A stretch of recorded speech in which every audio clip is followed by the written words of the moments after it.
So here I'm going to start out with another gesture. Notice again how I'm holding the pencil sideways. Very quickly, I'm establishing the image on the entire page. My lines are super loose, they're overlapping, and I'm drawing through objects like they're transparent where it helps me.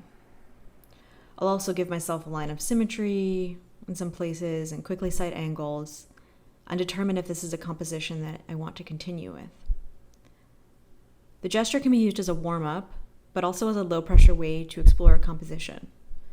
Consider the scale of your objects on the page. Think about maintaining negative space for breathing room, but also ensure the negative space has interesting shapes in it. I like to determine the very top and bottom of the composition first, and from there decide what can fit on the page.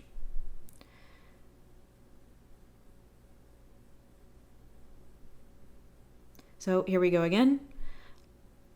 We're going to be loose and quick and think about using the entire page. You may need to slow down a bit to cite your angles, which you can do with your pencil or another straight edge, your drawing pencil or another straight edge. And even if you've cited those quickly, don't commit to them with a hard line until you're sure of the scale, distance, and proportion of all of the objects that will be in your composition. One good thing is that your vertical lines will always be perpendicular to the bottom of your page as long as these objects are sitting on a flat surface. Verticals, for the most part, are going to stay perfectly vertical. You'll see a ton of editing here.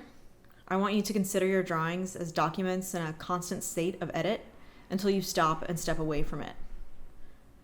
Drawing items transparently, extending measuring lines beyond the contours of the object, using citing angles to really find the distance between objects. All of these techniques will help you find accuracy.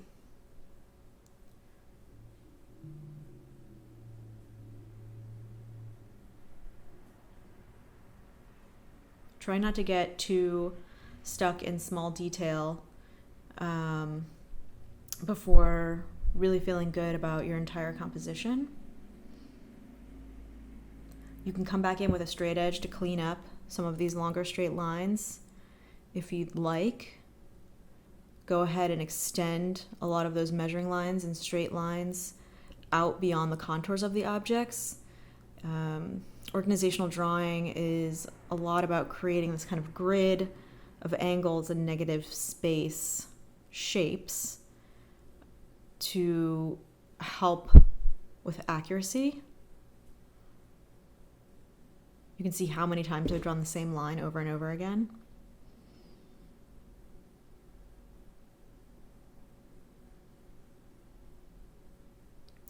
Again, draw your objects as if you can see through them. This will help, especially when you're placing objects in front of one another, like I just did with that eraser in front of this little block of wood.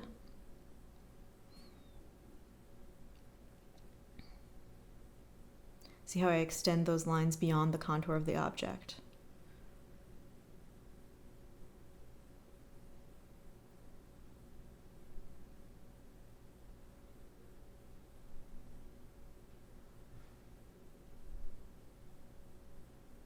Here I'm editing the space of this little cylindrical cup.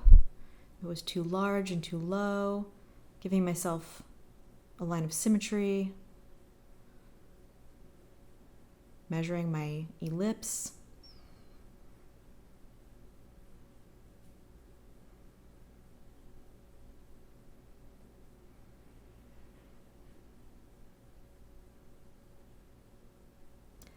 The line across the top there will become the middle bisecting line of that top ellipse, the opening of that shape.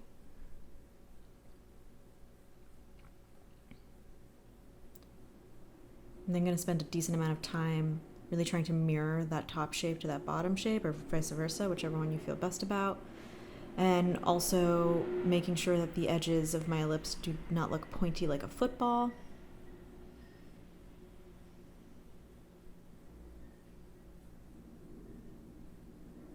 You can cite the angle of that cup so you know exactly what it is.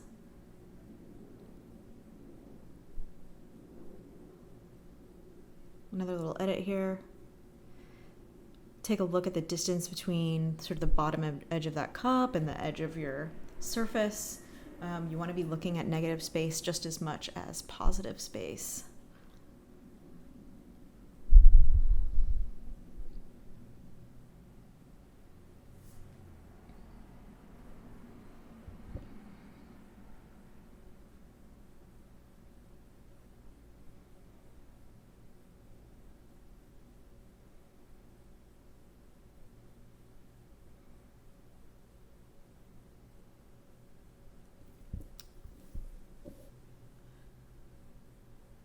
Again, I'm sort of generalizing these rounder shapes. I know that the correct line is inside there somewhere. And if I can depend on the curvature of my wrist and of my shoulder, I know that I can find that curve. I might just have to erase into all of those extra lines that I've given myself. Here I'm measuring the distance between the edges of those objects. When I see these measuring angles on your page, make sure they're not arbitrary. You can really use this as a tool to help you determine the distance between these objects as well as their scale, proportion to one another.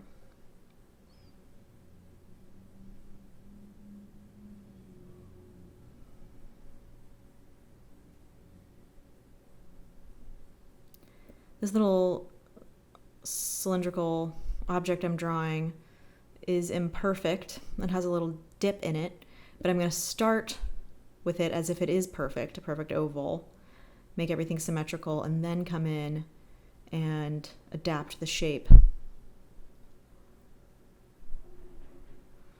Now these open shapes, these open vessels, they will have rims to them. They will have thickness. And you'll need to get there eventually. Otherwise you'll have these cups that can't possibly exist. So you will see me come back and give some depth to the rims around those objects. I'm also going to notice that I start to think about line weight, making certain lines darker than others. Objects that are closer to you will be crisper and easier to see. Objects or parts of objects that move further away from you will be lighter. You can make them blurrier, or you can just use a much lighter pencil like an H or 2H.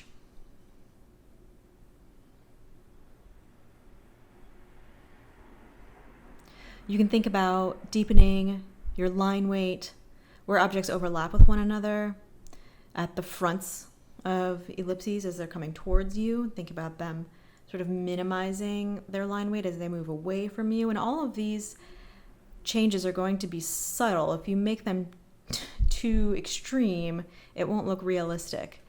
It only takes a very subtle difference for your eye to sort of register that something has volume, something is closer to you, something's further away.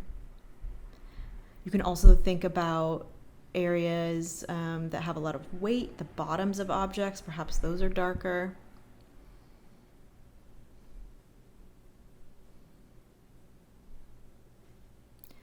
If all of your lines are the exact same darkness and width, this will keep your drawing from having a sense of volume to it. It will feel very flat.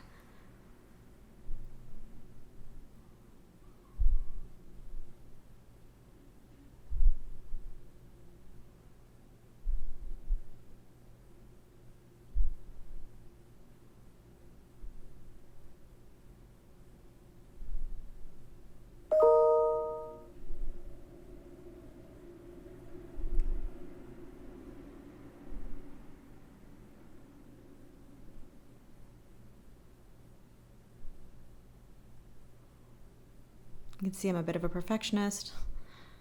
Erasing lines over and over again, making sure they're parallel if they're on the same facet of an object.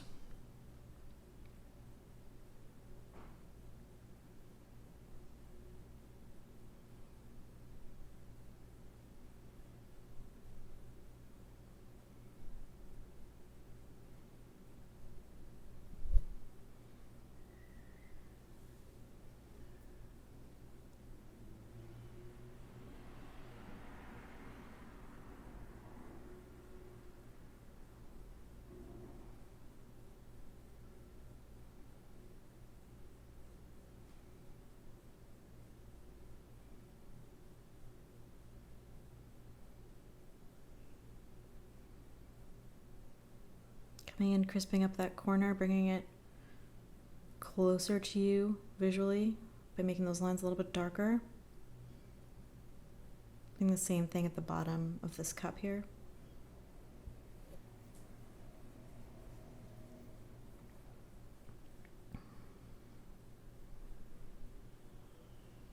And at the top.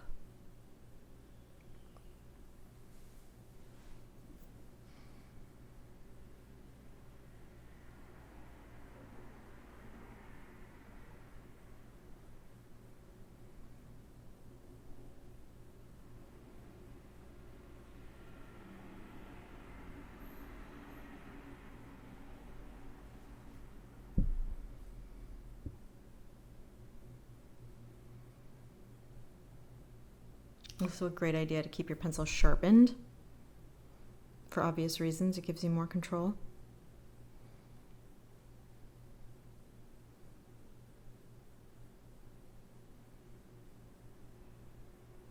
Here I'm going to add another ellipse inside this cup. I'm going to keep it in a kind of different language where it's much lighter, so it's clear that that is not a part of the contour of the object, but it is going to help my viewer understand the volume of the object.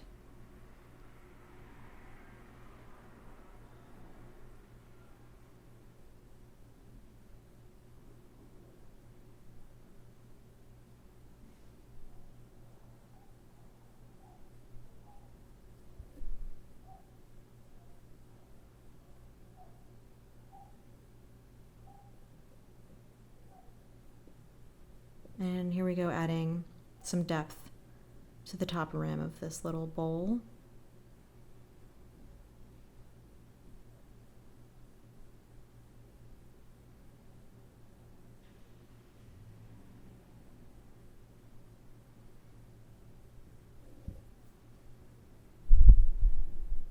And adding another ellipse inside there to help with the illusion of volume.